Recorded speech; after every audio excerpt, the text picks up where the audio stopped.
नमस्ते, जय हिंद। मैं हूं ऋषि सिंह और आप देख रहे हैं भारत तक। आपसे आपकी कोई पसंदीदा चीज छीन ले या उसे नुकसान पहुंचा दे तो आप ऐसा करने वाले के खिलाफ जी जान से लग जाते हैं कि उससे आप किस तरह बदला लेंगे। यही इंतकाम लिया है इस बार पुतिन ने।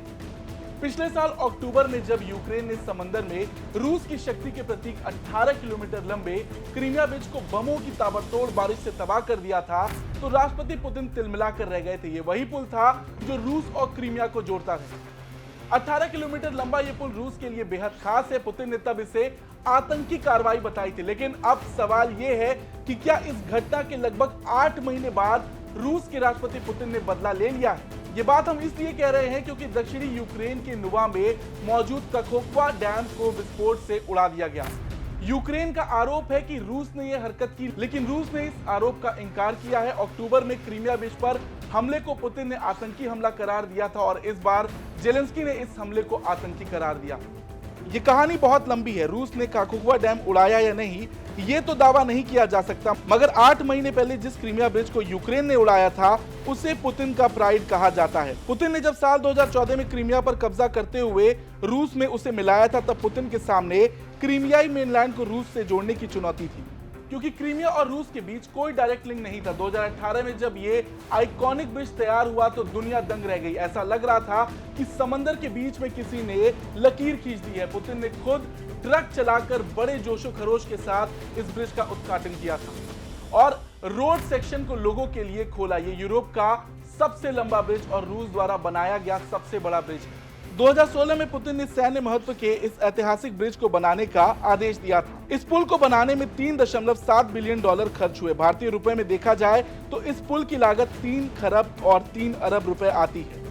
हमले से पुतिन इतना तिलमिला गए थे कि उन्होंने यूक्रेन को मिसाइलों से पाट देने का आदेश दे दिया था। हमले के अगले दिन से ही इस ब्रिज पर काम शुरू हो गया था। बमबारी के बाद जब ये पुल मरम्मत में था तो पुतिन ने खुद इसका दौरा किया। हालांकि इस दौरान वो कार से चलते हुए भी इस पुल पर नजर आए। इस पुल की मरम्मत अभी भी जारी है, लेकिन छोटे मोटे गाड़ियां यहां से जा रही हैं। वहीं जिस काकोवा डैम को उड़ाया गया वो यूक्रेन के नजरिए से काफी अहम है, क्योंकि ये डैम अभी का नहीं, विश्व युद्ध के दौरान बनाया गया था। इसे जिसने बनाया था उसकी भी बात हम करेंगे, लेकिन अभी जो ये उड़ाया गया है, ये डैम जो उड़ा है, उसे यूक्रेन तो कह रहा है कि ये आतंकी गतिविधि रूस की तरफ से की गई है, मगर रूस ने इसे साफ नकारा है। हालांकि इस डैम के उड़ने से कितना नुकसान हुआ वो भी हम आपको बताएंगे। काकोवा बांध पर हमले के बाद 150 टन इंजन तेल नीपर नदी में जाकर बह गया। यूक्रेन ने पर्यावरण पर इसके प्रभाव की चेतावनी दी। राष्ट्रपति जेलेंस्की ने कहा कि 300 टन और भी इंजन ऑयल के लीक होने का खतरा है।